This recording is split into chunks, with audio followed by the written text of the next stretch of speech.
안녕하세요.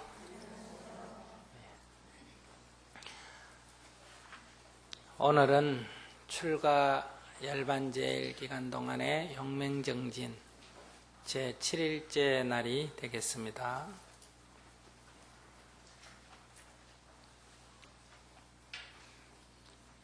우리가 인생을 새 출발하자 이렇게 마음을 내서 수행 정진을 해나갈 때 처음 마음을 낸 때를 놓치지 말고 늘 되돌아가자. 그리고 수행 정진을 할 때는 항상 갖가지 장애가 나타나는데 그 장애라고 하는 것이 밖에서부터 오는 것 같은데 사실은 자신의 내면에서 일어나는 거다. 어떤 경계에 부딪힐 때 마음이 지금까지 살아왔던 습관적인 것들이 그 경계에 꺼달려서 자꾸 물러나는 마음을 낸다. 그래서 그만두게 된다. 그러나 우리는 그것을 알지 못하고 내가 수행을 하려고 했지만은 할 수 없는 일들이 자꾸 나타나서 못하게 됐다. 이렇게 생각하기가 쉽다. 그래서 이러한 장애가 나타날 때는 대결정심, 죽어도 좋다 하는 그런 마음으로 꿋꿋이 밀고 나가야 된다. 그렇게 대결정심을 내버리면 오히려 마음이 편안해지고 그냥 할 뿐이다. 하고 싶은 날도 하고 하기 싫은 날도 하고 늦게 잔 날도 일어나서 하고 빨리 잔 날도 일어나서 하고 건강할 때도 하고 아플 때도 하고 그냥 한다. 이런 마음으로 정진을 하면 이렇게 장애가 치성하다가 고비를 넘기게 되면 장애가 있기는 있어도 많이 약해진다. 그러면 정진을 어떻게 나가느냐? 입재를 하고 100일 정도는 꾸준히 밀고 나가면서 온갖 장애를 넘다가 보면 이것이 밖에서 오는 게 아니라 내 마음에서 일어나는 거구나 해서 자기의 업식을 그래도 어여쁨이 알아차리게 된다. 소크라테스가 말한 너 자신을 알라. 자기 모습을 자기가 알게 된다. 그리고 한 3년을 천일을 정진을 하면 그 업이 바뀌어서 자기 운명이 바뀌게 된다. 팔자가 바뀌게 된다. 사람이 말하거나 생활하는 습관이 바뀌게 된다. 이렇게 몸과 마음에서 새로운 삶을 경험하게 되면 그 다음부터는 누가 하지 말라고 해도 스스로 해나가게 된다. 그래서 물러나는 마음이 없어지게 된다. 넘어지면 또 일어나고 넘어지면 또 일어나고 이렇게 나아가게 된다. 그러면 수행은 하루 일과 중에는 얼마나 하면 되느냐? 최소 1시간은 해야 된다. 더 하면 더 좋지만 언제쯤 하면 좋으냐? 눈 뜨자마자, 즉 일어나자마자 하는 것이 정신 상태로나 마음의 상태로나 외부 조건으로 봐서 가장 적당하다. 어디서 하는 게 좋으냐? 물론 조용한 법당에서 하면 좋지만 우리의 생활 여러 여건을 감안할 때 집에서 해도 좋다. 법당에서 하면 안 되느냐? 법당에서 해도 좋다. 집에서 하면 안 되느냐? 집에서 해도 좋다. 여행할 때는 어떻게 하느냐? 여행할 때는 여행하는 그 상황에 맞춰서 예식을 다 갖추고 할 형편이 못 되면 일부분은 좀 간략히 하더라도 빠지지 않고 정기적으로 하는 게 좋다. 그것은 그 하루를 빠지면 안 되기 때문에가 아니고 어떤 상황이 오든 끊임없이 한다 하는 이것을 놓치지 않으려고 그렇게 하는 게 좋다는 거예요. 어떤 이유로든 한 번 빠지고 두 번 빠지게 되면 사람의 마음이 그것을 놓아버려도 되는 것처럼 생각이 들기 때문에 그렇다.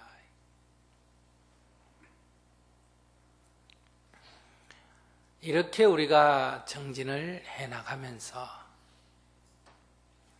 인간관계에서 우리들의 마음을 살펴보면 우리들의 괴로움은 다 타인으로부터 오는 것처럼 느껴진다. 그러나 사실은 타인으로부터 오는 게 아니다. 내 자신으로부터 일어나는 것이다. 타인으로부터 온다고 생각하기 때문에 우리는 타인으로부터 피하고 싶다. 즉 남편을 안 보고 싶고 자식을 안 보고 싶고 부모를 안 보고 싶고 친구를 안 보고 싶고 세상을 안 보고 싶어 한다. 이것은 밖으로부터 온다고 생각하기 때문에 그렇다. 처음에는 바깥을 고치려 하고 그게 뜻대로 고쳐지지 않으면 내가 도망가려고 한다. 이것은 가출이지 출가가 아니다. 안으로 돌이켜서 보면 이것이 다 내 마음에서 일어나는 거다. 사랑을 못 받아서 괴로운 게 아니고 사랑하는 마음을 내지 않기 때문에 괴롭다. 이해받지 못해서 괴로운 것이 아니라 내가 타인을 이해하려 하지 않기 때문에 이해하지 못하기 때문에 괴롭다. 그렇기 때문에 이 괴로움은 다른 이로부터 오는 것이 아니라 나로부터 일어나는 거다. 내가 타인을 사랑하고 내가 타인을 이해하고 내가 타인을 보살피고 내가 타인을 도와주려고 마음을 내면 나의 존재 가치가 있어지고 즉 보람이 있고 기쁨이 있고 자유로움이 있다. 그럴 때는 어떤 시간이나 어떤 장소 때문에 괴로운 게 아니다. 어떤 처소, 어떤 시간이든 마음을 안으로 돌이켜서 살피면 괴로움이 사라지고 바깥을 향해서 다 타기 시작하면 마음속에 억울함이 있고 분함이 있고 두려움이 있고 짜증이 나고 그렇다. 그래서 우리가 남을 사랑하고 남을 이해하는 것이 바로 내 자신을 위하는 길이다. 이것은 내 자신을 위할 뿐만 아니라 타인에게도 도움이 된다. 그래서 이 보살의 길은 자리이타, 나도 이롭고 타인도 이로운 길이다. 나의 이익을 위해서 타인에게 손해를 끼치는 것도 아니고 타인의 이익을 위해서 내가 희생되는 것도 아니고 나도 좋고 남도 좋고 남도 좋고 나도 좋은 자리이타. 이것이 수행이다. 그렇기 때문에 어떤 일을 참는 것이 아니고 억울한 것을 참는 것이 아니라 돌이켜 내가 옳다는데 고집하고 있는 것을 발견하고 놓아버리면 참을 것이 없어지는 것이 해탈의 길이다. 욕심을 억누르고 성냄을 참고 이렇게 하는 것이 수행이 아니고 안으로 돌이켜서 놓아버림으로 해서 참을 것이 없는 것, 지킬 것이 없는 것, 이것이 수행자의 생활이다. 그럴 때만이 자유와 행복이 있다. 여기서 이제 우리가 어떻게 하면, 얼마나 노력을 하면 우리가 그런 경지로 나아갈 수 있습니까? 앞에서도 말씀드렸지만은 이 법의 본질을 깨닫게 되면 사실은 노력할 것도 없다, 이런 얘기. 법의 본질을 깨치지 못하면 애를 써도 도달할 수가 없고, 법의 본질을 깊이 이해하게 되면 깊은 이해와 그 이해를 수반한 믿음이 있으면 사실은 애쓸 것이 없다, 노력할 것도 없다, 이런 얘기. 마치 우리가 뜨거운 불덩이를 집었을 때 아 뜨거 하고 그냥 놓아버린다. 누가 묻는다. 어떻게 당신은 그것을 놓았습니까? 불덩어리를 쥐어보지 않는 사람은 그렇게 질문할 수가 있다. 그러나 불덩어리를 쥐어본 사람은 그 질문이 질문답지 못하다. 그 불덩어리를 어떻게 놓았습니까? 어떻게 놓았냐? 나는 그것을 알지 못한다. 어떻게 놓았냐고 자꾸 물으면 그냥 놓았다, 이렇게밖에 대답할 수가 없다. 어떻게 그것을 그냥 놓을 수가 있습니까? 실제로 해보면 그냥 놓아진다. 노력해서 놓는 것이 아니라 그냥 놓아진다. 어떻게 해서 그냥 놓아졌는가? 그것은 뜨거우니까 그냥 놓아진 것. 뜨거우니까 이것은 바로 괴로움이다, 이 말이에요. 괴로운 줄 알면 그냥 놓아진다. 그래서 부처님은 인생이 괴로움이다. 인생이 괴로움이다. 나는 것도 괴로움이요, 늙는 것도 괴로움이요, 병드는 것도 괴로움이요, 죽는 것도 괴로움이요, 사랑하는 사람과 헤어지는 것도 괴로움이요, 묘하는 사람과 만나는 것도 괴로움이요, 얻고자 하는데 얻어지지 않는 것도 괴로움이요, 인생이 이렇게 무상하게 변해가는 것도 괴로움이다. 얻고자 하는 것이 얻어지지 않는 것도 괴로움이지만은 얻고자 하는 것이 얻어졌을 때 느껴지는 기쁨도 다음 단계에서는 또 괴로움의 씨앗이다. 바로 인생이 괴로움인 줄 알게 되면, 집착이 괴로움인 줄 알게 되면 그냥 놓아진다. 그런데 오늘 우리 인생은 어떠냐? 그 뜨거운 불덩어리를 탐욕에 의해서 욕심으로 움켜쥐려고 한다. 뜨거운 불덩어리를 내 것이라고 고집한다. 그러니 뜨겁다고 아우성치면서 그것을 놓지 않으려고 한다. 여기에 길은 두 가지가 있다. 뜨거운 줄 알면 놓아버려라. 그 불덩어리가 너희 것이든 너희 것이 아니든, 그 불덩어리가 너희 것이라는 소견을 가지든 갖지 않든 뜨거운 줄 알면 그냥 놓아버린다. 그러나 내 것이라는 생각, 그것이 좋다는 생각에 사로잡히게 되면 뜨겁다고 아우성치면서 움켜쥐고 있다. 뜨겁다고 아우성친다, 괴롭다는 얘기죠. 그러면 놓아버려라 하면 어떻게 놓습니까? 라고 묻는다. 어떻게 놓습니까? 라는 질문은 얼핏 보면 놓고 싶은데 놓아지지 않기 때문에 방법을 묻는 것 같습니다. 그러나 깊이 살펴보면 어떻게 놓느냐 하는 질문은 놓기가 싫다는 뜻이다. 어떻게 놓습니까? 라는 질문은 놓기가 싫다, 이런.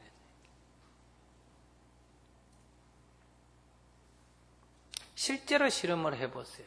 이론적으로 따지면 이해가 잘 안 될지 모르지만 손에 하나의 불덩어리를 쥐고 손이 뜨거운데도 대다수 사람은 뜨거 하고 그냥 놔버려요. 그런데 어떤 사람이 뜨거운데도 움켜쥐고 있어. 그러면서 아우성을 쳐. 뜨거워 죽겠다. 그러면 뜨거우면 놔라. 안 놔지는데요. 어떻게 하면 놓습니까?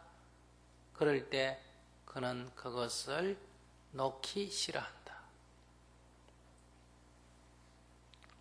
그러니 놓는 방법이 필요한 것이 아니라 놓기 싫어하고 있는 그 집착이 문제다.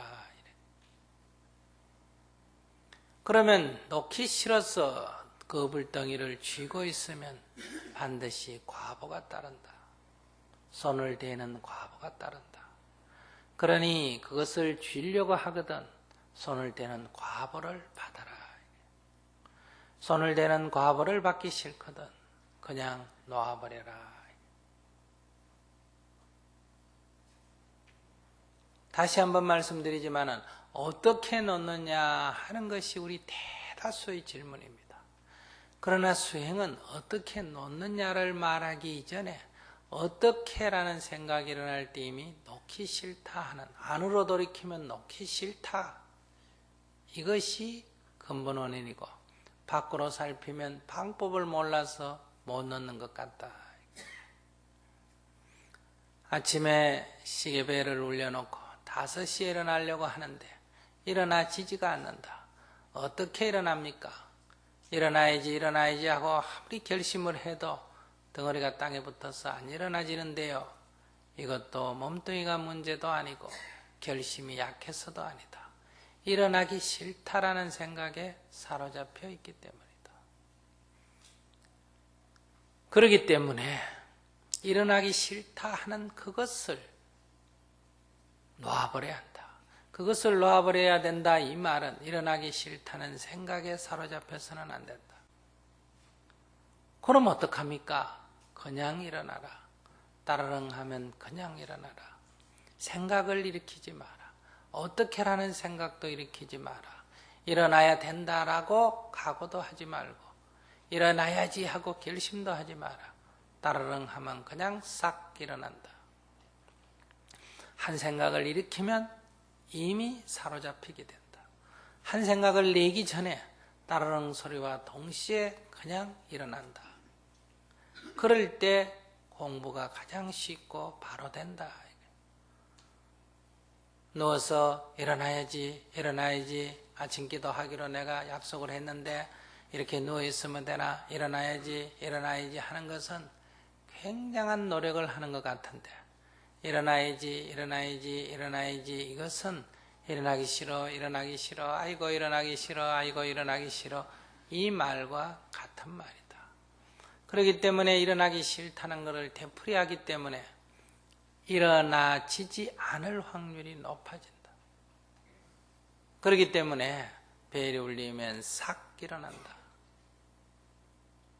이렇게 연습을 해야 된다. 벨이 울리면 싹 일어난다.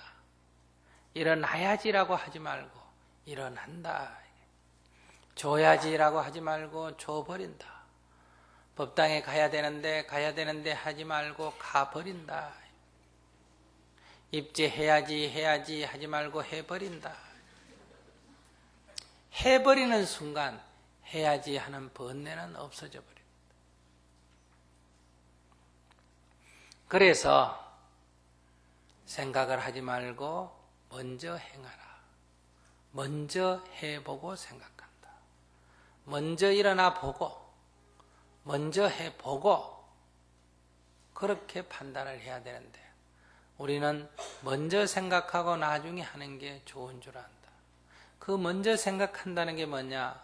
과거의 업식에 사로잡혀서 과거의 업식에 끄달려서 싫어하는 마음에 사로잡혀 있는 상태다. 거기서 벗어나려고 아우성을 치는데 그것은 마치 꿈속에서 강도를 만난 사람이 강도에게로부터 쫓겨다니는 것과 같다. 강도로부터 어떻게 하면 피할까 하는 생각을 하는 것과 같다. 강도에게서 어떻게 피할까 하는 생각은 좋은 것 같지만은 그 사람은 꿈을 사실로 알고 있다. 그는 꿈속에 사로잡혀 있다. 이게 꿈인 줄 알아야 된다. 도망가려고 하지 말고 눈 뜨려고 해야 된다.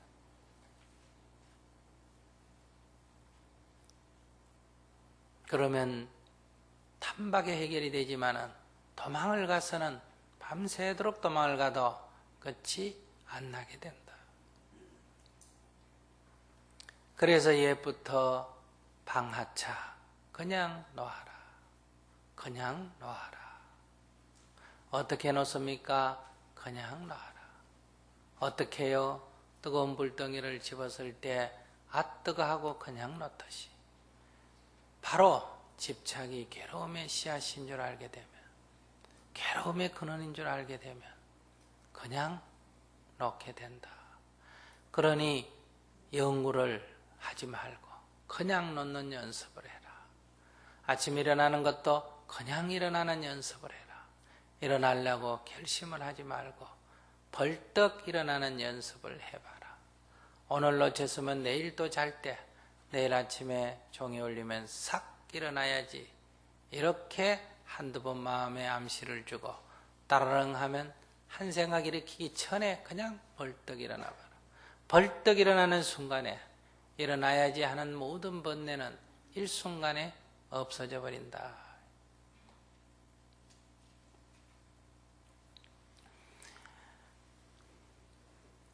그런데 우리가 자신이 일으킨 한 생각, 일어나기 싫다를 따라가게 되면 반드시 과보가 따른다. 늦게 일어나는 과보가 따르고 기도하지 못하는 과보가 따르고 후회하는 마음이 일어나고 손실이 따르게 된다. 그러니 우리의 업식을 따라가게 되면 반드시 과보가 따르게 됩니다.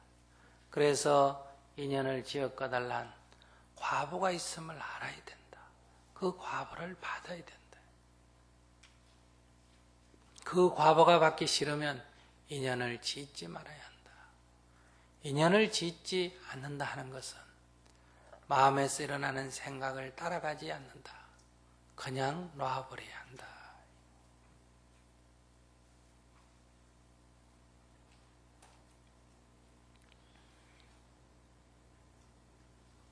그러면 그냥 놔버린다 하는 것의 구체적인 예가 어떤 것이 있을까?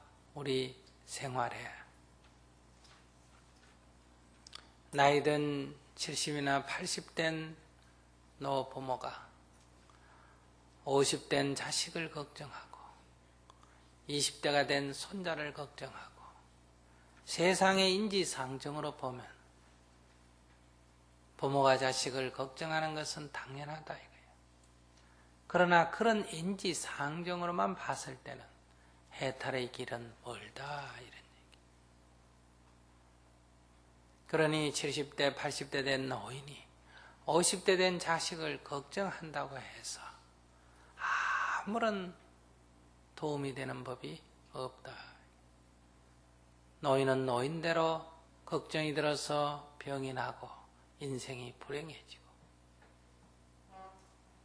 그런 부모의 걱정스러운 얼굴은 자식에게 더 큰 고통을 줄 뿐이다. 그러니 70, 80대 된 노인은 집안일이 어떻게 되든 다만 부처님을 부르고 염불을 하며 자식들의 등을 두드려주고 그래 지금은 어렵지만은 이 고비가 지나면 또 좋은 날이 올 거야. 그러니 너무 걱정하지 말게. 오히려 이렇게 위로해 주는 것이 좋은 일이다.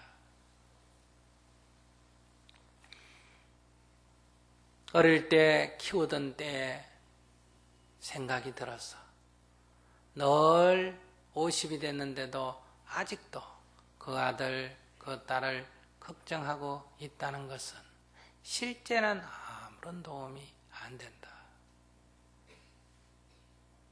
바로 내가 집착을 놓아버리면 나만이라도 행복해지고 내가 행복해지면 그만큼 자식에게 짐을 덜어주는 것이 된다. 근데 대부분 7, 80대 된 노인들을 보면 이 과거 살아온 업식 때문에 이 자식에 대한 걱정을 놓지 못한다. 또 이런 예도 있을 수 있습니다. 제가 언젠가 상담한 사람 중에 동생 문제로 걱정이 돼서 나를 찾아온 사람이 있었습니다. 왜 그런가 했더니 동생이 결혼도 하기 전에 아기를 가졌다는 거예요. 그래 동생이 몇 살이냐 했더니 동생이 23살인가 그렇다는 거예요. 그 동생이 23살이면 여동생이 23살이면 여자가 23이면 남자하고 만나면 아기를 가질 수 있는 상태가 됩니까? 못 됩니까? 되지. 그러면 당연하게 남자하고 같이 있었으면 아기가 생겼을 거다. 근데 뭐가 걱정이냐? 옛날 사람은 아기가 안 생겨서 걱정이지 아기가 생겼는데 건강하다는 증거인데 뭐가 걱정이냐? 결혼을 안 했다는 거예요. 아기가 생기는 것은 결혼식을 한 거하고 안 한 거하고는 아무 상관이 없는 일이에요. 남자가 나이가 많다는 거예요. 남자가 나이가 많은데 8, 90이 됐으면 안 생기지만은 그렇지 않는 이상은 아기가 생기는 게 정상이다 이거예요. 남자가 성적 불구자가 아닌 이상은 여자가 불임이 아닌 이상은 아기가 생기는 게 정상이다. 여기서 자연의 원리로 보면 아무런 문제가 없는 하나의 자연 현상이죠. 그런데 우리가 이것은 옳다, 이것은 그러다라고 하는 윤리나 도덕, 관습이나 습관 이런 것들의 고정관념에 사로잡혀 보니까 이것이 큰 일이 되고 하늘이 무너질 것 같은 일이 되고 옛날에는 그런 생각에 사로잡혀서 딸을 처형하거나 이런 일까지 있었죠. 그러니 우리가 우리의 생각을 놔버리고 보면 이것은 그냥 하나의 자연현상입니다. 그 이상도 그 이하도 아니다. 문제는 지나간 것에 큰 문제가 있는 게 아니고 이미 이것은 하나의 현상인데 앞으로 어떻게 할 거냐, 지금 어떻게 할 거냐, 이것이 중요하다. 여기에는 여러 가지 선택의 진로가 있다. 결혼을 하는 방법이 하나 있고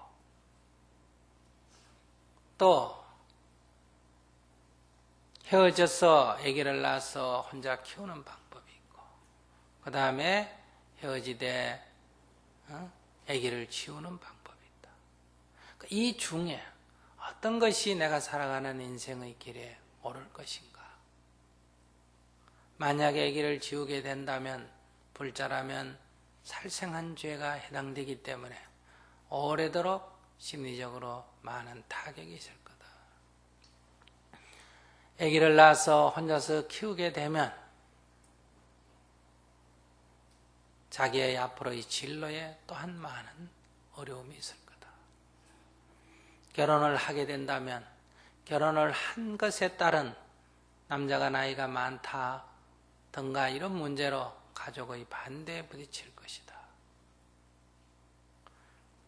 이 중에 선택을 해야 된다. 그럼 어떤 선택을 하는 것이 가장 옳을 것인가? 이 선택을 하면 그 선택에 따른 과보가 있다. 저 선택을 해도 그 선택에 따르는 과보가 있다. 어떤 과보를 기꺼이 받아들일 것인가? 여기에는 상담하는 본인의 문제가 아니라 바로 당사자가 중요하다. 동생이 어떤 결정을 내릴 것인가? 동생과 관계를 맺은 그 남자애인은 어떤 결정을 내릴 것인가? 현재 그 사람들의 상태는 어떤가? 언니라면 그것에 대한 앞으로 어떻게 현명한 길을 지금이 일어났던 것은 이미 지나가 버렸고 앞으로 어떤 진로를 선택해야 너에게 유리하겠느냐. 마음의 평정심을 가지고 이것을 지도해야 된다. 이미 지나가 버린 것을 가지고 괴로워한다고 해도 아무런 도움이 되지 않는다. 그러니 여기서 수행자가 해야 할 일은 바로 이런 현상을 하나의 현상으로 받아들인다.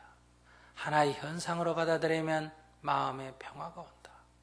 이것을 옳고 그리고라는 관점에서 받아들이게 되면 동생에 대한 미움이, 그 사람에 대한 원망이,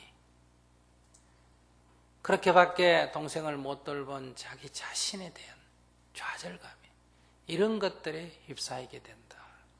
그러니 이것은 경계에 끄달린 바로 번뇌일 뿐이다. 그러니 하나의 현상을 하나의 현상으로 보라. 이것이 수행자가 바라봐야 할 태도다. 하나의 현상으로 바라보면 내 마음이 편안해진다. 평정된 마음의 상태에서 그러면 어떤 조언을 해줄 것인가?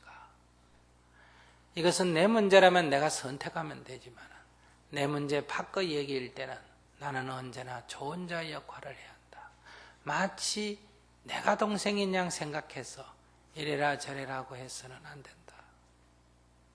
내 문제일 때는 몇 가지 진로에 대해서 내가 선택을 하고 선택에 대한 과보를 받아야 된다. 이것이 내 문제가 아니고 동생 문제일 때는 동생에게 조언하는 입장을 가져야 한다. 어떤 선택을 하든 그것은 동생의 인생이다. 옆에서 조언을 할 때 밝은 지혜로 이런 선택을 할 때는 이런 과보가 따른다. 저런 선택을 할 때는 저런 과보가 따른다. 어떤 선택을 너가 하고 그 과보를 기꺼이 받을 수 있겠느냐.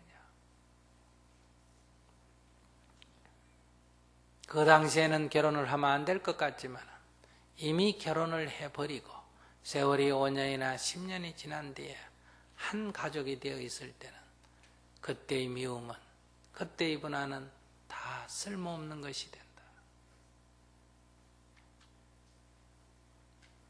그러니 언제나 지금의 문제를 판단할 때는 바로 한 발 떨어져서 10년이나 20년 후에 내려다 봤을 때 어떤 것이 잘 선택했다고 할 것인가?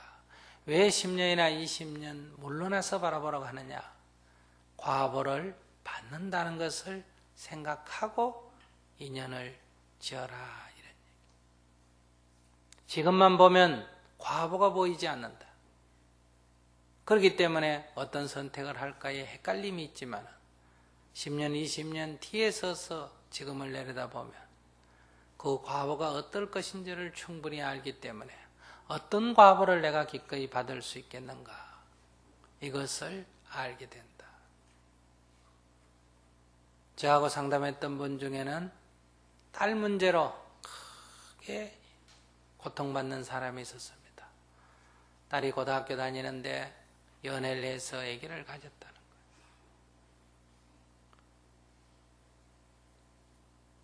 여기도 마찬가지다. 딸이 육체적으로만 보면 건강하다는 반증이다. 상대편이 같은 학생 또래라 하더라도 그것이 있을 수 없는 일은 아니다, 이거야.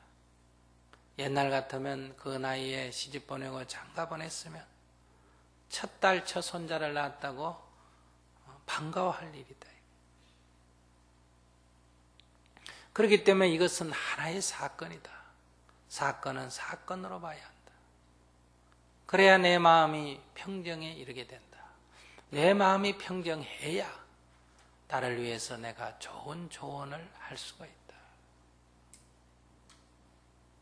이미 지나간 것은 지나간 것이다. 앞으로 어떻게 하겠느냐. 이것을 하나의 현상으로, 사실로 받아들일 때는 마음이 평정하지만 이것은 있을 수 없는 일이라고 생각할 때는 딸이 미워지고 그 그 남자아이가 미워지고 집안이 망할 것 같고, 그래서 미래에 어떤 일이 벌어질 건지에 대한 그것은 생각도 못하게 된다. 그래서 이분이 와서 어떻게 했으면 좋겠느냐 했을 때 아기를 지우는 게 좋겠다. 그러나 내가 불자가 아니라면 그 길을 선택하겠는데 내가 불자기 때문에 그 길은 선택을 못하겠다. 그러면 어떻게 하겠느냐? 결혼을 시키려고 하니까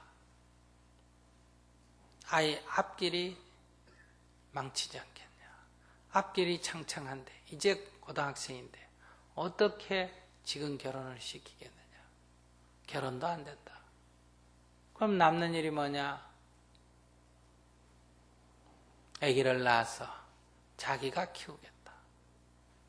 이것이 이 사람이 생각한 가장 현명한 방법이었어요.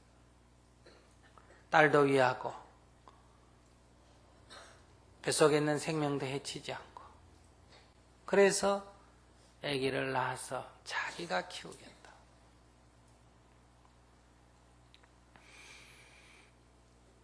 스님이 볼 때는 그것은 굉장히 고심해서 낸 결론이고 자기 희생을 각오하고 낸 결론이지만 제가 볼 때는 현명한 선택은 아니다. 왜냐하면 첫째, 내 자신은 내가 원하지 않는데 억지로 아이를 또 낳아서 키워야 한다는, 그래서 인생의 아이에게 붙잡히는 이런 문제가 생기죠. 두 번째는 딸아이 입장에서 볼 때 자기가 낳은 아이를 할머니가 엄마가 되고 자기는 언니가 돼서 한평생 지켜본다는 것도 어때요? 그것은 두고두고 큰 고통이다. 또 이 아이가 성장해서 엄마라고 알고 있던 사람이 할머니고 언니라고 알고 있던 사람이 엄마라는 사실을 언제나 알게 된다면 어때요? 그 아이에게 또한 매우 깊은 고통이다. 그러니 지금 일어난 일보다 앞으로 일어날 일이 어때요? 훨씬 더 여러 사람에게 큰 고통을 주는 일이다. 그러니까 가장 현명한 선택을, 자기 희생을 각오하고 선택한 그 선택이 사실은 굉장히 많은 고통을, 새로운 고통을 유발시킬 선택을 하고 있다. 왜 이런 고통을 야기시키는 선택을 하는가?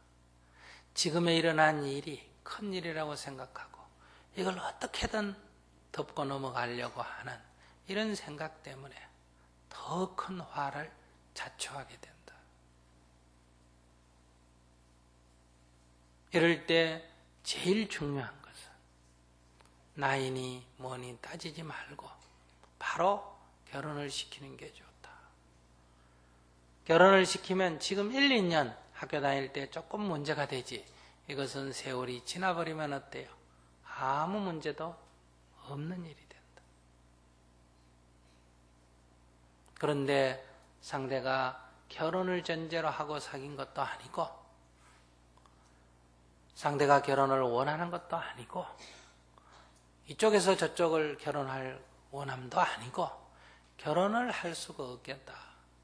만약에 이렇게 된다면 두 번째 선택할 수 있는 것은 낳자마자 그 아이의 얼굴을 보지 않고 입양을 시키는 길이다.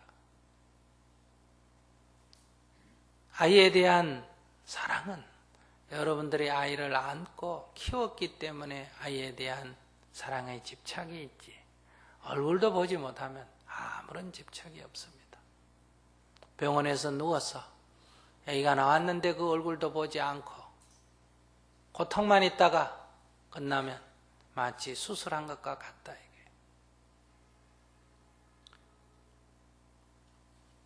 얼마 시간이 지나면 아무런 생각도 없어진다.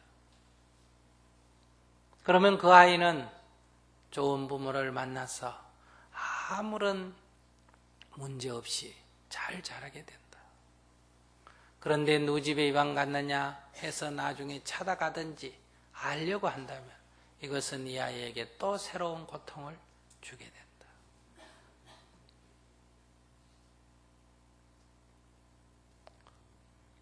아이를 지우는 길도 있는데 이것도 하나의 선택은 될 수 있습니다. 그러나 그것은 또한 불사생 계율을 지켜야 하는 불교인으로서는 계율을 어기는 것이 되고, 또 인생을 살면서 오랫동안 그것에 대한 죄의식 같은 게 남아있을 수도 있다. 그것도 하나의 선택은 선택이다. 그런 데서 결국은 이분은 입양시키는 걸로 선택을 했습니다.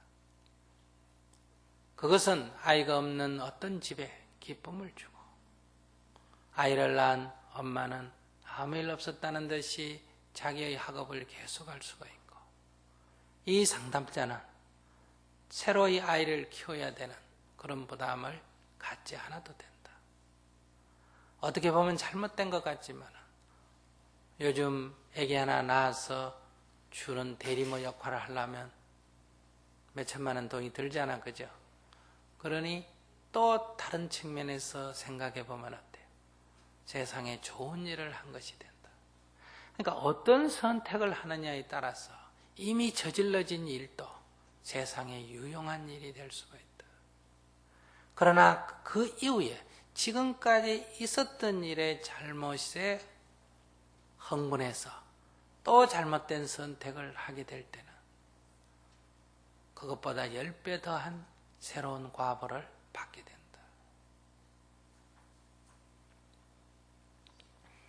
이런 일을 당한 부모 입장에서는 하늘이 노랗고 어찌해야 될 바를 모르지만은 바로 그 자리에서 지혜롭게 바른 선택을 하게 될 때는 일정한 시간이 지나게 되면 아무 일도 없었다는 듯이 평온하게 지내게 된다. 그러니 우리가 사물을 볼 때는 내 생각을 갖고 보게 되면 하늘이 무너지는 것 같은 일들도 내 생각을 내려놓고 사물을 있는 그대로 보면 아무 일도 아닌 것들이 많다. 그래서 우리가 정진이 필요한 것입니다. 여러분들이 수행 정진을 행하게 되면 이런 어리석은 씨앗을, 인연을 짓지 않는 것이 첫째고, 둘째는 어리석어서 이런 인연을 지었다 하더라도 부처님의 표현을 빈다면 제1의 화살을 맞을지언정 제2의 화살은 맞지 않는다. 한 번 잘못 들인 데서 계속 또 확대되는 그런 일이 허다하다. 우리가 한 번 우연찮게 거짓말을 했을 때 제가 거짓말을 했습니다 하고 탁 털고 일어나면 거기서 끝나는데, 그 거짓말을 숨기려고 하다가 또 거짓말을 하게 되고 또 거짓말을 하게 되고, 그래서 나중에 눈두덩이처럼 불어나서 큰 화를 자초하는 경우도 있다. 얼마 전에 우리가 신문에 본 적도 있지 않습니까? 대학 교수 부인이 주식을 했는지 뭘 했는지 해서 손해를 입었어. 손해를 만회하려고 또 돈을 빌려서 하다가 점점 커졌어. 결국은 그것을 숨기려고 하다가 자기가 감당할 수 없게 되고, 결국은 이제 남편까지 알게 되고, 남편이 알면 자기는 이제 큰일이라고 생각하니까 그 두려움 때문에 자식하고 공모해서 남편을 죽이려고 했단 말이에요. 그럼 이 여인은 악독해서 그런가? 그렇지 않습니다. 그 사람도 만나보면 우리가 똑같은 평범한 사람이에요. 다만 한 번 잘못 저지르는 일을 숨겨서 해결하려다가 너무 키워서 나중에 감당을 할 수가 없어서 자살을 하거나, 그렇지 않으면 누군가를 죽이거나, 이 둘의 선택을 하게 된다.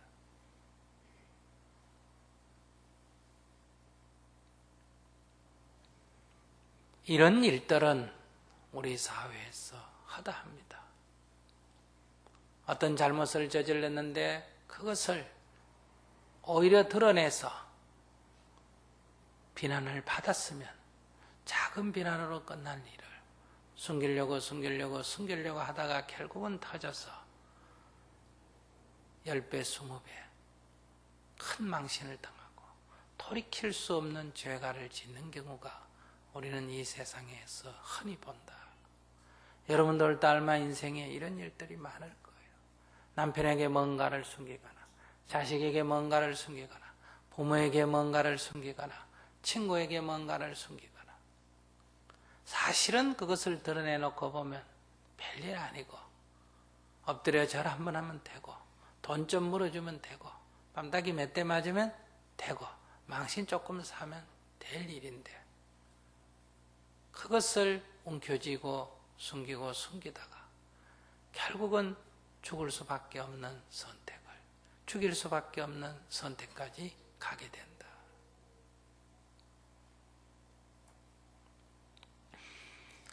그런 데서 우리가 이 세상에는 본래 옳고 그름이 없다.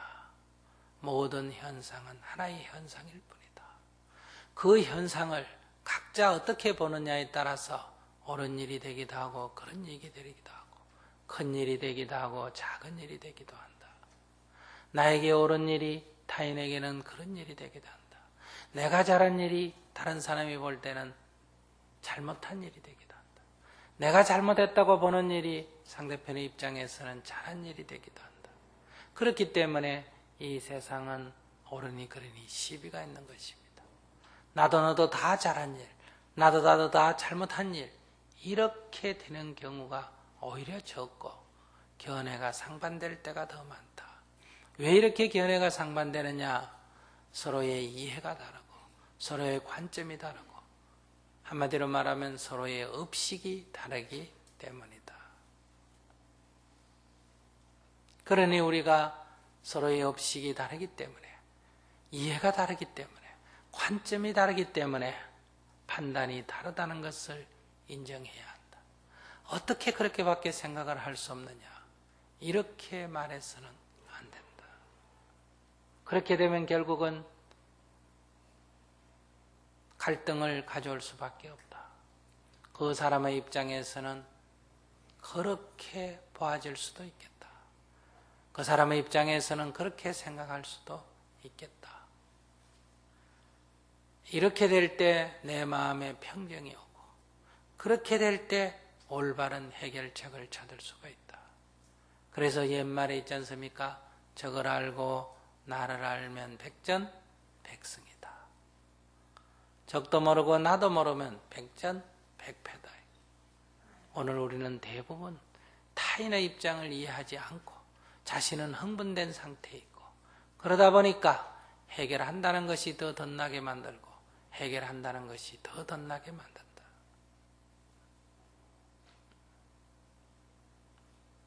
뭐든지 다 드러내서 말하는 것이 좋다. 그런 것을 제가 말하는 것이 아닙니다. 이런 것도 혼자서 움켜쥐고 자기 나름대로 현명한 선택을 하는 것보다는 오히려 다른 사람에게 조언을 구할 때 그 사람 말을 무조건 따른다는 것이 아니라 다른 관점에서 볼 때는 어떻게 보이는가? 내가 볼 때는 이렇게 보이는데 딴 사람이 볼 때는 이게 어떻게 보일까? 그 다른 사람이 보는 입장까지도 고려해서 바라본다면 내가 지금 바라본 관점이 나에게 너무 사로잡힌 너무 지나친 내중심적 관점이구나. 이것을 알아차릴 수 있기 때문에 우리가 결정을 한 뒤에 과보를 예측할 수 있고 또 과보를 기꺼이 받아들일 수도 있다. 사람이 이 세상을 사는 데는 누구나 다 말 못할 비밀이 있고 숨겨야 할 거짓이 있습니다.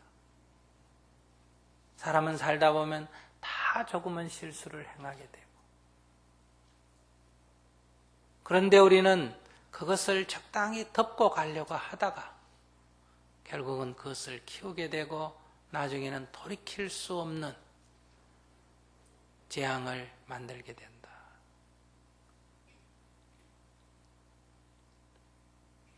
이런 데서 우리가 어떤 일이든지 큰 일인 것 같지만 그것이 큰 일은 내 마음속에서의 큰 일이다. 또 어떤 일은 작은 일 같지만 내가 덮어두려고 하기 때문에 작은 일이지 사실은 큰 일인 경우도 있다. 내 생각을 떠나서 그 일을 볼 수 있어야 한다. 그래야 해결의 실마리를 찾을 수가 있다. 이럴 때 우리가 이 일 자체는 어려운 일이 아니지만 과거에 했던 행적, 이 사람이 했던 행적을 생각하면 도저히 용납될 수가 없다. 이렇게 해서 현실의 작은 문제를 과거에 사로잡혀서 해결하지 못하는 경우가 있죠. 또 이 일 자체는 큰 일이 아니지만은 이거를 한번 용납해주면 앞으로 어떤 일이 벌어질 거냐 하는 미래를 생각해서 어때요? 이것을 용서할 수가 없다. 이런 경우가 있습니다. 그래서 현실의 일은 사실은 작은 일인데 과거에 집착하기 때문에 해결 불가능한 일이 되기도 하고 미래에 집착하기 때문에 해결 불가능한 일이 되기도 한다. 그래서 지나가는 과거에 사로잡히지 마라. 그리고 오지 않는 미래에 사로잡히지 마라. 현재에 직시하라. 지금에 깨어있으라. 순간순간 지금을 직시해라. 이렇게 말하는 거예요.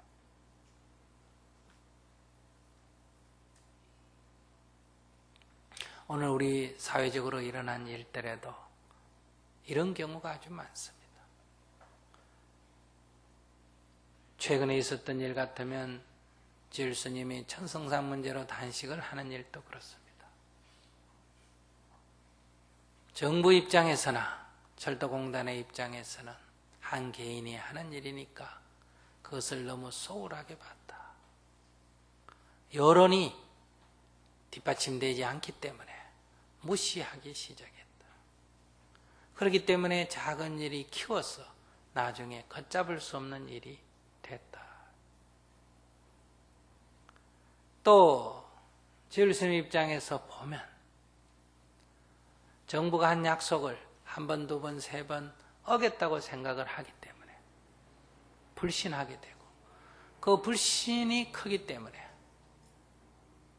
정부의 어떤 약속을 믿기 어렵게 되고 이런 것들이 상호 불신을 가져오게 되니까 어떻게 보면 쉬운 해결책 같은데도 거의 해결 불가능한 일이 됐고 거의 해결 불가능한 일이 되니까 내가 죽는 수밖에 없겠다 하는 과정까지 가고 한쪽에서는 네가 죽어도 어쩔 수 없다 하는 경지까지 가버렸다.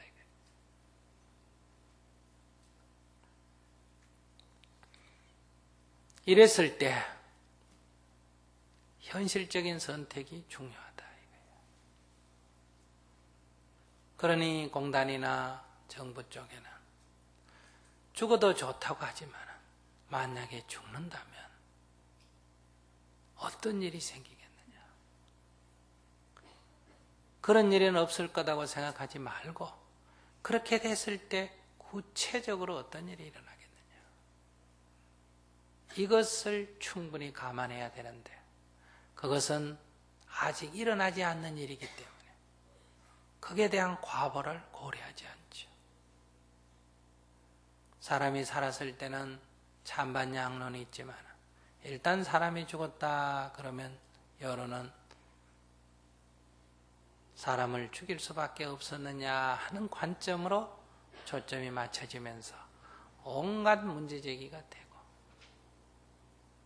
이후에 사람들은 이런 반대하는 캠페인이 있을 때마다 지율스님 사진을 걸고 죽은 사람 살려내라고 아우성이 되고 이러면 공사를 못하게 된다.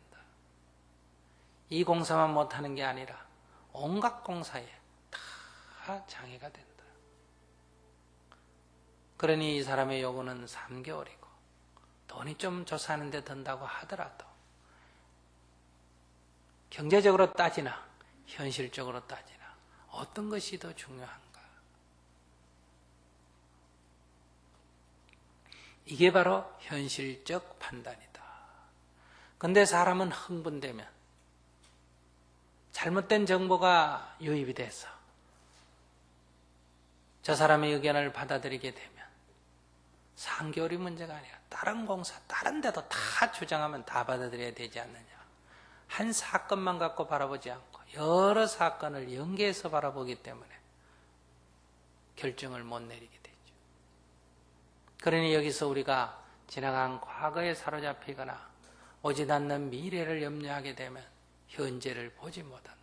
현재가 갖는 사실을 보지 못하게 된다. 이것이 주의 좋은 자로부터 그 미래에 닥칠 과보에 대해서 충분히 설명을 듣는다면 지금 어떻게 문제를 해결하는 것이 그래도 낫겠다. 사람이 죽어서 일어나는 비난은 10년, 20년, 100년을 가지만 공사가 일시 중단된 비난은 보름이나 한 달을 가면 어때요? 그것은 사라지게 된다.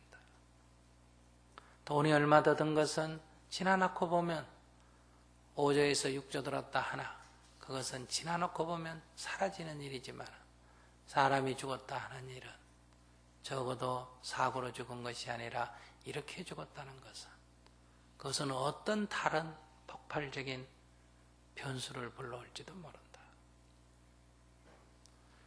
그러니 이럴 때 현명한 선택이 필요하다.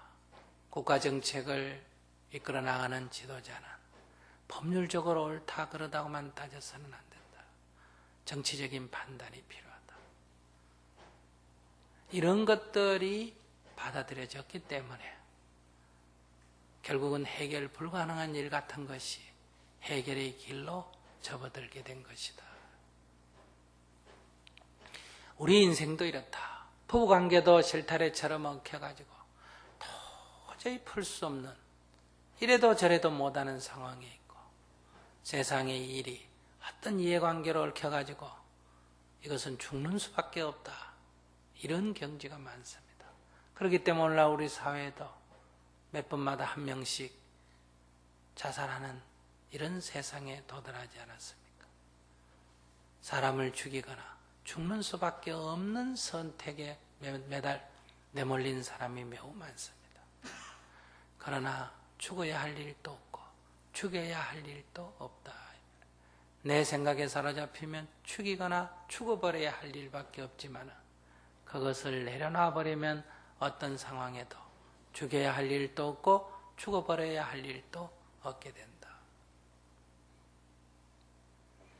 그래서 우리가 제법은 즉 모든 바깥 세상은 하나의 사건, 하나의 사실, 하나의 상황일 뿐이다.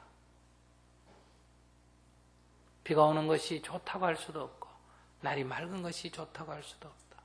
눈 오는 것이 나쁘다고 할 수도 없다. 추운 것을 나쁘다고 할 수도 없다. 이것은 하나의 현상, 하나의 사실이다. 그 사실이 나의 이해관계, 나의 관점과 결부돼서 좋은 일, 나쁜 일, 잘된 것, 못된 것이라는 것이 일어나게 된다. 그런데 우리는 이 나의 이에서 일어난 이것이 객관적인 사실이라고 잘못 알고 좋은 일, 나쁜 일을 자꾸 생각한다. 일에는 좋은 일도 나쁜 일도 없습니다. 그냥 하나의 일이다. 좋은 일, 나쁜 일은 나의 이해관계와 결부에서 일어나는 것이다. 좋은 일, 나쁜 일이 있다고 생각하면 우리는 그에 따라 희로애락을 겪어야 한다. 이 일은 하나의 일이다. 나의 이해관계로 인해서 좋게도 나쁘게도 생각되어진다. 좋게도 나쁘게도 생각되어지는 이것에 사로잡히게 되면 현실을 제대로 볼 수가 없게 되고 좋은 마음 속에 좋은 일 나쁜 일이 일어나지만은 하나의 현상은 현상일 뿐이다. 제법은 공한 것이다. 제법은 여야한 것이다. 이것을 알아차리게 되면 마음에 평정이 오게 되고, 마음에 평정이 오면 그 평정된 마음에서 이 세상 일을, 이 벌어진 일을 어떻게 처리할까? 이것은 연구의 대상이다. 괴로워야 할 대상이 아니라 연구해야 할 대상이다. 이것을 연구를 해서 잘 해결책을 내나가면 그 사건이 도리어 내 인생에도 큰 수행의 과제가 된다. 그래서 여러분 앞에 닥친 일, 그것이 큰 일이든 작은 일이든, 남이 볼 때는 작은 일인데 내가 볼 때는 큰 일인 게 있고, 내가 볼 때는 작은 일인데 남이 볼 때는 큰 일이 또 있습니다. 그러니 어떤 것을 갖고 큰 일이라고 할 수 없습니다. 어떤 사람은 그것이 죽을 수밖에 없는 큰 일이라고 하지만은 옆에서 볼 때는 어때요? 별일한 것 갖고 사람을 죽이거나 죽는다고 난리구나, 이렇게 생각이 듭니다. 또 별일 안 하고 생각을 하지만은 사실은 큰 일이 있는 경우도 있습니다. 여러분들이 지금 개인 가정사에서 일어나는 부부간의 갈등, 부모 자식 간의 문제, 또는 일가 친척 간의 문제라든지, 우리 사회에 여러분들이 하는 기업에서 회사가 망한다든지, 그렇지 않으면 부도가 난다든지, 직장에서 나오게 된다든지 하는 일은 개개인에게는 큰일입니까? 큰일 아닙니까? 큰일이죠. 하늘이 논할 만큼 큰일이에요. 결혼하려고 날짜 잡아놨다가 파혼을 한다든지, 결혼했다가 이혼을 한다든지, 이런 거 다 큰일이죠. 그죠? 근데 나라 전체로 보면 이거 큰일이에요? 큰일 아니에요? 큰일 아니에요. 바다의 파도 하나하나를 보면 늘 일어나고 사라지고 일어나고 사라지면 바다 전체를 보면 그냥 물이 출렁거릴 뿐이에요.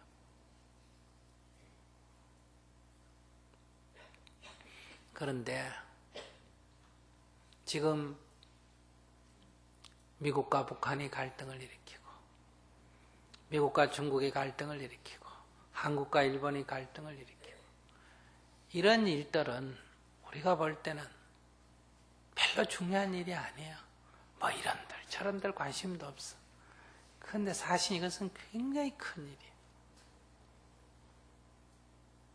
이거는 지금 조금 어떻게 잘못됐냐가 나와 내 후손까지 10년, 100년까지 삶에 영향을 주는 거예요.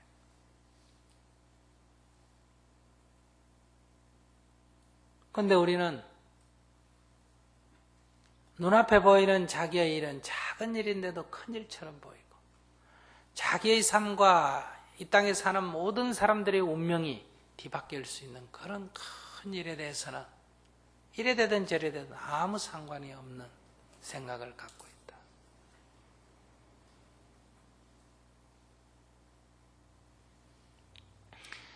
그래서 우리가 이 세상을 다 바라보라는 게 아니에요. 우리가 너무 시각을 작게 가지고 있다 하는 것을 알아야 된다. 부처님 당시에 이런 일이 있었어요. 로인이 강이 있고, 그 강 서쪽에는 석가족이 살고, 그 강 동쪽에는 꼴리족이 살았습니다. 그런데 그 강물을 가지고 이쪽에도 농사를 짓고 저쪽에도 농사를 짓는데 한 해 가뭄이 심해가지고 물이 부족하게 됐어. 그러니까 꼴리족 사람들이, 그 농사꾼들이, 즉 하인들이 말이야, 농사 짓는 노예들이 저쪽 석가족 하인들을 보고, 야, 이 작은 강물로 너희들도 되고 우리도 되면, 너희들도 논이 마르고 우리도 논이 말랐어, 너희들도 농사 못 짓고 우리도 농사 못 짓, 이 강물을 어차피 너희들은 마를 거니까 우리한테 다 주면 어때요? 우리라도 제대로 농사를 지을 수 있지 않겠는가, 이렇게 생각을 했어요. 그러니까 이걸 나누면 너도 농사가 망하고 나도 농사가 망하는데 한쪽으로 몰아주면 어때요? 어차피 너희는 망할 농사니까 그래 우리라도 좀 먹을 수 있지 않겠느냐. 참 현명한 판단을 해서 얘기를 했어. 그랬더니 석가족 사람들이 하는 말이 우리는 흉년이 들고 너희는 풍년이 든다. 우리는 배가 고프고 너희는 배가 부르다. 그 꼴을 우리가 어떻게 보느냐. 그는 얼토당토 않는 말이다. 그러니 오히려 이 물을 우리 쪽으로 타오. 어차피 너희도 망할 농사니까 이걸 우리 쪽으로 주면 우리라도 먹을 수 있지 않겠느냐. 이렇게 해서 시비가 붙은 거예요. 처음에는 상대에게 양보를 구하다가 이렇게 언쟁을 하다가 주먹다짐을 하다가 결국은 강을 사이에 두고 양쪽에서 돌멩이를 쥐고 어때요? 서로 들여던지는 패삼이 벌어진 거예요. 그러니까 각각 하인들은 주인한테 가서 얘기했어. 저들이 우리 물을 뺏어갑니다. 그래 주인이 와서 물을 뺏기니까 재산을 다 잃는 것과 같으니까 난리야. 그래서 위에다가 관청에다가 신고를 해서 저들이 우리 물을 가져간다. 저들이 우리 농토를 뺏어간다. 이렇게 자꾸 신고가 올라가서 이쪽에도 그 지역 주둔군 장군에게 적이 쳐들어온다 보고가 이렇게 됐어. 적이 쳐들어와서 우리 땅을 뺏어간다. 저쪽도 적이 쳐들어와서 우리 땅을 뺏어간다. 이렇게 해서 양쪽 사령관이 군대를 동원해서 강을 사이에 두고 진을 친 거예요. 그 소식을 듣고 부처님께서 그곳으로 갔습니다. 양쪽은 초비상이 걸려 있어요. 언제 적이 쳐들어올지 모른다. 우리는 한 발도 물러날 수가 없다. 목숨을 걸고 지키자. 이렇게 분노로 충만되어 있었다. 그때 부처님께서 양쪽 장군을 불렀습니다. 왜 이렇게 군대를 걸고 전쟁을 하려고 그럽니까? 저들이 먼저 쳐들어왔습니다. 쳐들어온 것을 당신 눈으로 봤습니까? 아니요. 아래 사람이 그렇게 보고했습니다. 그래 그 사람을 나오라 그랬어. 저들이 쳐들어왔습니까? 아니요. 밑에서 보고가 그렇게 올라왔습니다. 이렇게 자꾸 내려가니까 결국은 하인들이 물을 서로 가지려고 언쟁을 하다가 벌어진 일이었다. 결국 소문을 나와가지고 결국은 전쟁이 일어날 일촉즉발의 상황이었다. 이렇게 이 문제의 원인을 규명을 하신 뒤에 부처님께서 장군들에게 물었습니다. 물이 귀합니까? 사람의 목숨이 귀합니까? 장군은 대답했습니다. 물보다는 사람의 목숨이 몇 배로 귀합니다. 그러자 부처님께서 물었습니다. 그렇다면 하찮은 값어치인 그 물을 얻기 위해서 수많은 사람의 목숨을 앗아가도록 한다면 어떤 것이 현명합니까? 그러자 장군들은 마치 꿈을 꾸다가 깬 사람처럼 저희들이 어리석었습니다. 이렇게 해서 그 전쟁을 멈추게 됐다. 그 전쟁을 멈춘 것뿐만 아니라 결국은 양쪽 마을 사람들, 양쪽 나라 사람들은 머리를 맞대고 의논을 해서 그 물을 어떻게 효과적으로 쓸 건가를 의논해서 저쪽도 다 풍년이 들었다.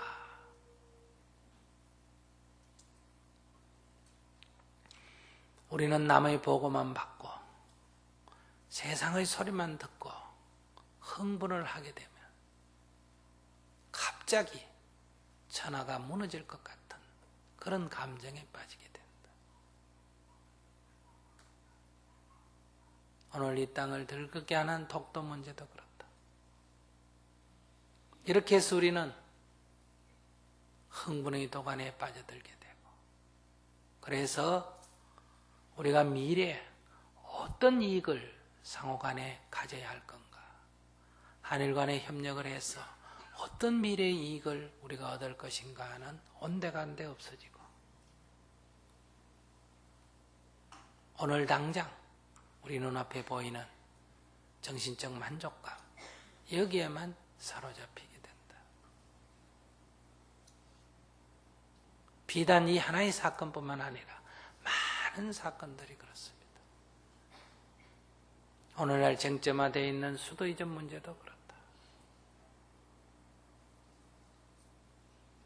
오늘날 쟁점화되어 있는 여러 가지 입법 문제도 그렇고 남북 문제도 그렇습니다. 우리는 그냥 흥분해서 그것에 대한 진위도 판단하지 않고 그저 한쪽 편이 돼서 아우성을 치게 된다. 그것이 우리들의 미래, 우리 민족에게, 우리 국가에게, 우리 지역에 어떤 손실이 올 건지 그것을 생각하지 않게 된다.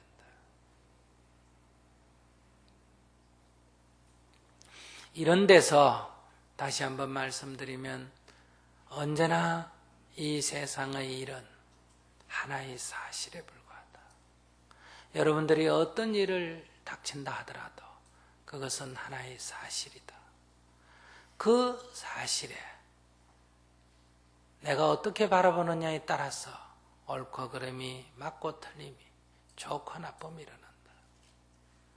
이 두 가지 모양은 다 내 마음에서 일어나는 것이다. 그렇기 때문에 그 자체에는 좋고 나쁨이 없다. 그래서 법성계 첫 구절에 어떻게 나옵니까? 법성, 원용, 모의사이다. 법의 성품은 둥글고 도로하여 참된 법의 성품에는 두 가지 모양이 없다. 제법이 공하다, 이런 얘기와 같은 거예요.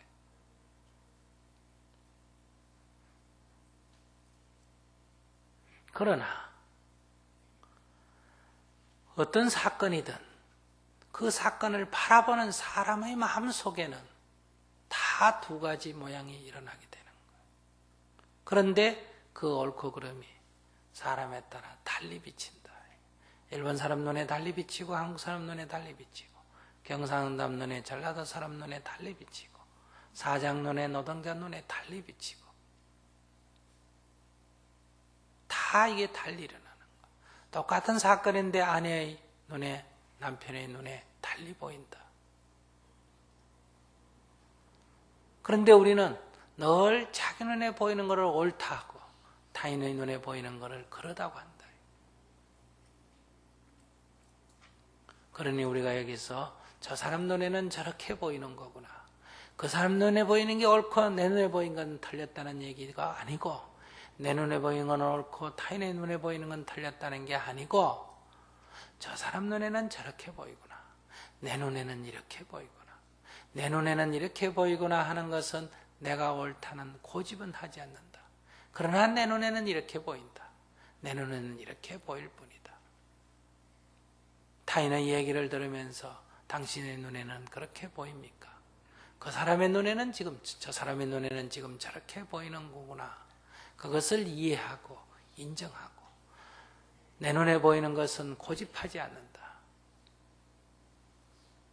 그럴 때 우리는 그렇다면 당신에게는 빨간색이 되고 나에게는 노란색이 되는데, 그렇다면 저 진실은 어떤 색깔일까? 이렇게 같이 연구를 해나간다. 이것이 바로 대화와 토론이라고 말할 수 있다. 그래서 우리는 합의점을 찾을 수도 있고 합의점을 못 찾을 수도 있다. 합의점을 못 찾을 때는 각자를 인정해야 한다.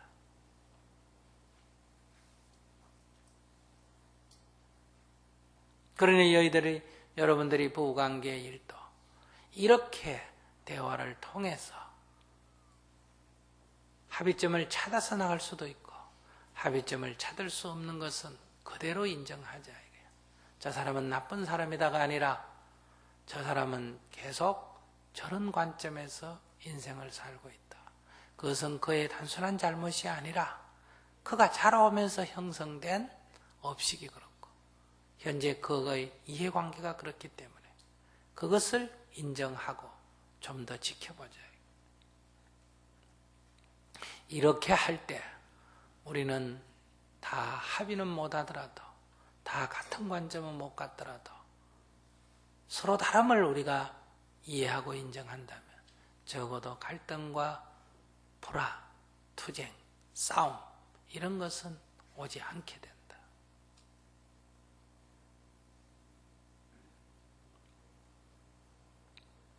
그러면 이 세상에 옳고 그런 것은 없는 것인가? 옳고 그러면 사람에 따라 있다. 옳고 그러면 장소에 따라 있다. 옳고 그러면 시간에 따라 있다. 이렇게 말할 수가 있어. 그것은 순간에 일어났다가 순간에 사라지는 거다.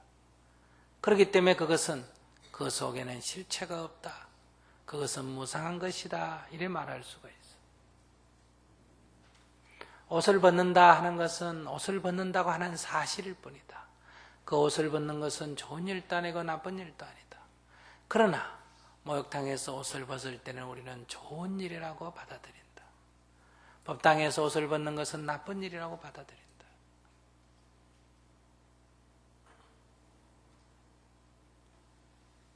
그러니 이렇게 공간에 따라서 그 행위가 어떤 것은 옳다고 어떤 것은 그르다고 평가될 때가 있다. 또 시간에 따라서 어떤 시대에는 옳다 했던 것이 어떤 시대에는 그르다고 평가될 때가 있다. 또 어떤 사람에 따라서 그것을 옳다 하는 경우도 있고 그르다 하는 경우도 있다. 그렇기 때문에 절대적으로 옳은 것은 없다 이 말이에요. 옳고 그러면 공간에 따라서 시간에 따라서 사람에 따라서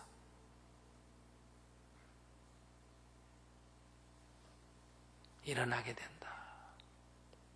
그러니 그 자체는 본래 없지만은 시간과 공간, 사람에 따라서는 또한 일어나는 것이 현실이다. 그래서 법성계 불수, 자성, 수연성이다. 스스로의 성품을 지키지 아니하고 스스로의 성품을 지키지 않는다 이 말은 그것이 옳다든지 그것이 그러다든지 하는 본래의 성품은 없다. 그러나 인연을 따라 이루어진다. 인연을 따라 시간과 공간, 사람이라고 하는 이 인연을 따라서는 옳다고 되어지는 일이 있고 그러다고 되어지는 일이 있다.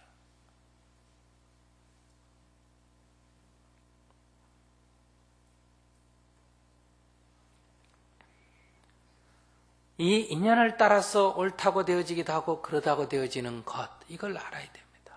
여러분들이 어린아이가 어릴 때는 여러분들이 어린아이를 돌봐주는 것은 옳은 일에 속합니다. 그 인연에서는. 그런데 아이가 장성했는데 돌봐주는 것은 옳은 일이 아니에요. 그것은 아이를 망치는 일이 되기가 쉽다. 그러니 돌봐주는 것이 옳다 그래서 항상 옳은 게 아니다. 적당한 시간, 적당한 조건 하에서 그것이 옳은 일이 되기도 하고 그런 일이 되기도 한다. 그것은 정해져 있는 것이 아닙니다. 그렇기 때문에 어미새는 새끼가 어릴 때는 먹이를 입에다가 먹여줍니다. 그러나 새끼가 커서 날때가 다 돼가면 어미새는 멀리 떨어져서 먹이를 입에 물고만 있습니다. 그러면 그 중에 그 먹이를 얻기 위해서 팔딱거리면서 그것까지 먼저 기어오는 새끼를 먼저 준다. 그러면 5마리 새끼가 다 동시에 한나란시에 날아가는 게 아닙니다. 이렇게 먼저 노력한 것이 먼저 날아갑니다.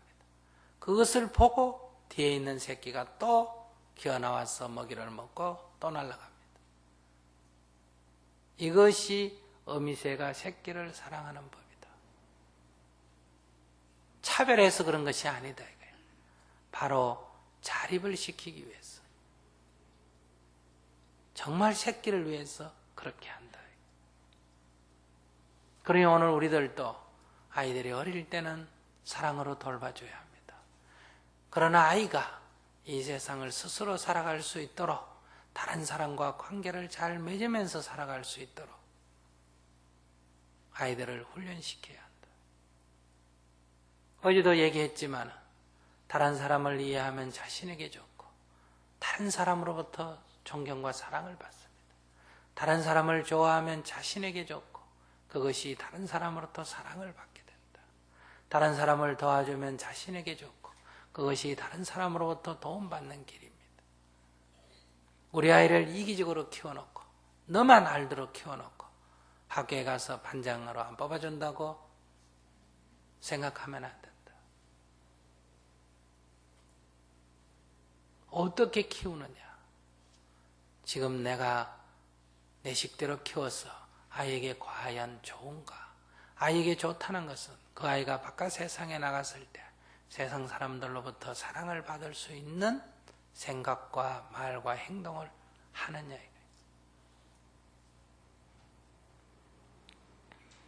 그러니 우리가 어렵게 생각하면 아이들 교육도 한없이 어렵고 부부간의 인생 사는 것도 한없이 어렵다. 그러나 다시 돌아와서 생각해보면 하나도 어려울 일이 없다. 새가 새끼를 키우듯이 물이 높은 데서 낮은 데로 흐르듯이 온도가 따뜻하면 얼음이 녹고 날씨가 추우면 물이 얼음이 되듯이 이걸 우리가 말하면 순리대로 이것이 인연을 따라서 이루어지는 도리다. 어제도 말씀드렸지만은 내 정성을 어릴 때는 아이를 돌보는 데 썼고 아이가 성장하면 오히려 놓아버리고 나를 돌봐준 부모에게 나의 정성을 또 쏟고 내 집이 편안하면 이웃집 사람을 도와주는 데 정성을 쏟고 이렇게 할 때 내 자신에게 인생에 보람이 있고 세상에도 보탬이 되는 사람이 된다.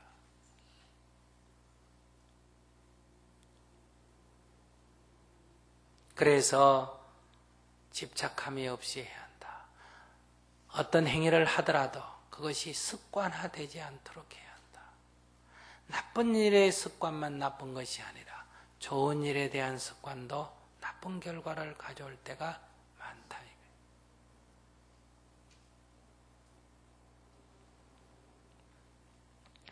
우리가 노인을 돌볼 때도 노인을 가만히 앉혀놓고 뭐든지 다 해주는 게 좋은 거냐? 그렇지 않다. 그래 되면 운동 부족으로 빨리 건강을 해친다. 그러니까 그가 할 수 있는 일은 가능하면 그분이 하도록 해야 합니다. 그게 어느 정도냐? 적당한 운동거리가 되도록. 그러나 늙은 몸으로 할 수 없는 것들이 있다. 그것을 도와주는 게 중요하다. 우리가 타인을 돕는다고 할 때도 그것이 거지가 되도록 도와서는 안 된다. 거지가 되지 않게 한다고 외면해서도 안 된다. 우리는 돕는다 하면 거지가 되도록 돕든지 돕지 않는다 하면 죽어가는 것도 외면하는 식이에요. 이게 양극단이라 그래요. 중도의 길은 뭐냐? 도움이 필요할 때도 없고 도와주는 것이 도리어 나쁜, 즉 그의 자립을 위해서 그에게 시행착오를 거듭할 수 있는 기회를 줌으로 해서 그 아이가 발전할 수 있다면 적당한 거리에서 지켜봐야 한다.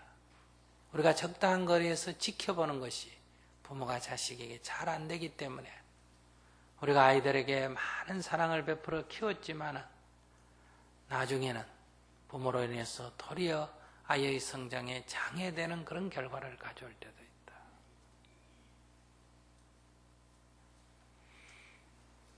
이런 데서 옳고 그름이 본래 없지만은 시간과 공간, 경우에 따라서는 옳고 그름이 생겨난다.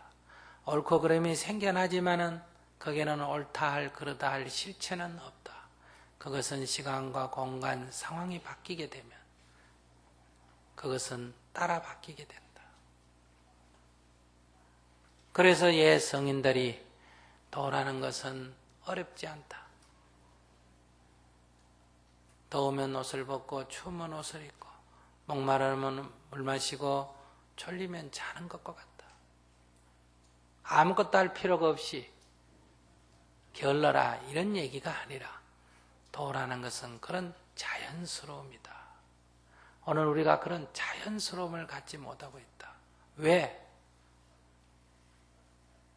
우리들의 업식에 비친 사물을 옳다 그러다 모양 짓고 그 모양에 집착해서 희로애락을 느끼기 때문에, 즉 감정이 흥분된 상태에 있기 때문에 사물을 있는 그대로 보지 못하고 늘 잘못 행해서 쥐가 쥐약을 먹듯이 물고기가 낚싯밥을 물듯이 잘한다고 했는데 시간이 지나놓고 돌아보면 결국은 잘못을 저지르게 되고, 그렇다면 기꺼이 그때라도 과보를 받아야 되는데 그 과보를 피하려고 하기 때문에 억울하고 분한 생각이 들게 된다. 그러니 우리가 인생을 살면서 억울하고 분하게 생각하지 마라.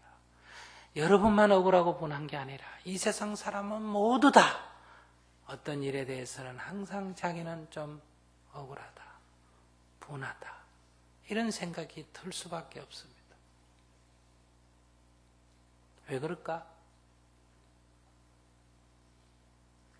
지은 인연을 알지 못하기 때문에 그래요.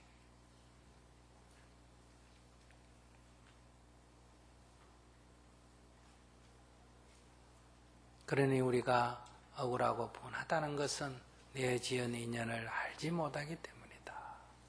그러니 억울하고 분하게 쓸 때는 지은 인연의 과보임을 알아야 한다.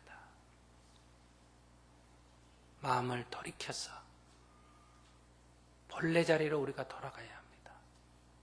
그렇게 할 때 우리 인생은 부다처럼, 부처님처럼 새로운 길을 가게 됩니다. 그러니 수행한답시고 공연히 무릎팍만 괴롭히지 말고, 수행한답시며 공연히 배만 괴롭히지 말고, 그러니까 절하지 말라는 얘기가 아니에요. 이 얘기 듣고 또 아이고 우리 스님 얘기 들으니까 절하지 말아더라 이렇게 받아들이지 말고, 그러니까 머리를 깎고 옷을 입고 산에 가고 법복을 맞춰 입고 절을 하고 그런다고 수행자다 이렇게 생각하면 안 된다 이거예요. 수행자는 법을 이해, 즉 사물의 이치를, 마음의 도리를 깨쳐서 그 원리에 맞게 생활함으로 해서 우리의 삶에 괴로움이 없고 속박이 없는 그런 길로 가는 거다. 그래서 이곳에서는 이곳대로, 저곳에서는 저곳대로, 이 시간에는 이 시간대로, 저 시간에는 저 시간대로, 이런 상황에서는 이런 상황대로, 저런 상황에서는 저런 상황대로 인연을 따라 부르듯이 대응해 가야 한다.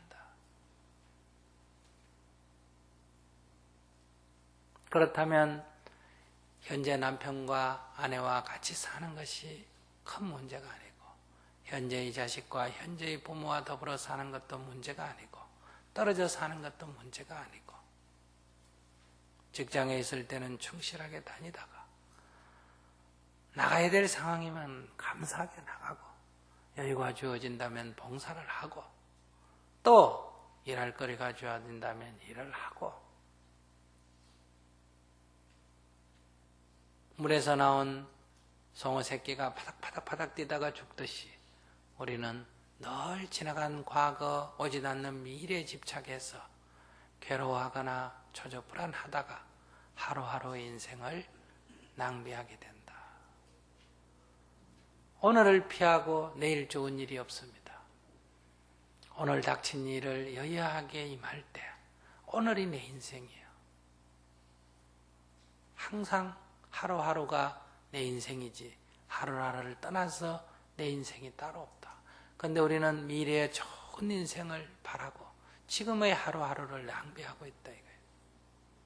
바로 온갖 일이 일어나는 지금, 어쩌면 가장 큰 장애 속에서 마음 아파하거나 방황하고 있는 지금 돌이키는 것이 수행이지, 오늘을 피해서 따로 행복을 구하지 마라.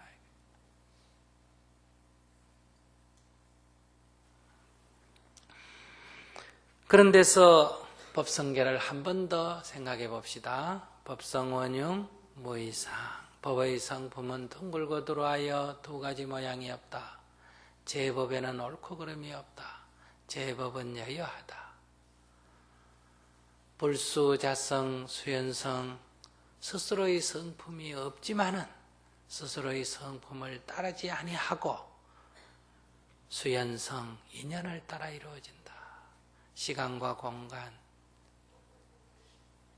사람에 따라, 상황에 따라 늘 옳음도 있고 그름도 있고 잘함도 있고 잘못함도 있고 그것은 바다의 파도처럼 일어난다. 바다 전체를 보면 일어나고 사라짐이 없습니다. 파도 하나하나를 보면 일어나고 사라진다.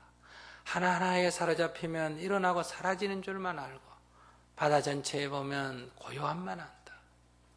고요한 가운데 일어나고 사라짐이 있고 일어나고 사라지는 것 같지만 사실은 물이 출렁거릴 뿐이다. 이러한 이치를 우리가 깨닫는다면 여러분들이 흥분된 상태에서는 본래 생사가 없는 줄 알아서 마음의 고요를 되찾고 마음이 고요한 상태에서는 현재는 언제나 일어나고 사라짐이 있는 줄 알아서 일어날 때 일어나고 사라질 때 사라지는 이 도리를 알아서 현실 속에서 하지 말아야 할 일은 행하지 않고 행해야 할 일은 행하고 도와야 할 일은 돕고 물러나 앉아 있어야 할 일은 물러나 있고 이것을 어떻게 물르듯이 잘 해가느냐. 이것이 바로 파도에 부딪혀서 물에 빠지는 사람이 아니라 파도를 이용해서 파도를 타는 사람과 같게 된다. 이런 공부가 보살의 수행법이다. 그러니 이런 것들을 여러분들이 따로이 하지 말고 집에 가셔서 남편의 행위를 보고 자식의 행위를 보고 아내의 행위를 보고 여러분들 가정사이에 일어나는 주변사이에 일어나는 세상사이에서 일어나는 것들을 보면서 마음이 불편할 때는 내가 경계에 끄달리구나. 지나간 것에 내가 지금 사로잡히구나. 오지 않는 미래에 대해서 사로잡혀서 초조부전하니 일어나는 거구나. 이렇게 보면서 늘 뜨거운 불덩이를 그냥 놓듯이 마음에 불편이 있다면 안으로 돌이켜서 놓아버리는 그런 공부를 해나가면 처음에는 잘 안 되죠. 처음에는 아는 것 같은데도 불안 심리가 사라지지 않고 괴로움이 사라지지도 않지만 여러분들이 조금씩 정진을 해나가면 이것을 경험하게 된다. 그래서 나중에는 어엿한 사람이 된다 이 말이야. 다른 사람들이 보면 큰일 날 일인데 저 사람은 조용히 대한다. 그의 마음에 아무런 미동이 없어서가 아니라 마음속에 미동이 있지만은 그것을 경랑으로 만들지 않는다. 잔잔한 미동을 느끼면서 경계에 임하게 된다. 그렇게 한번 정진해 나가 봅니다.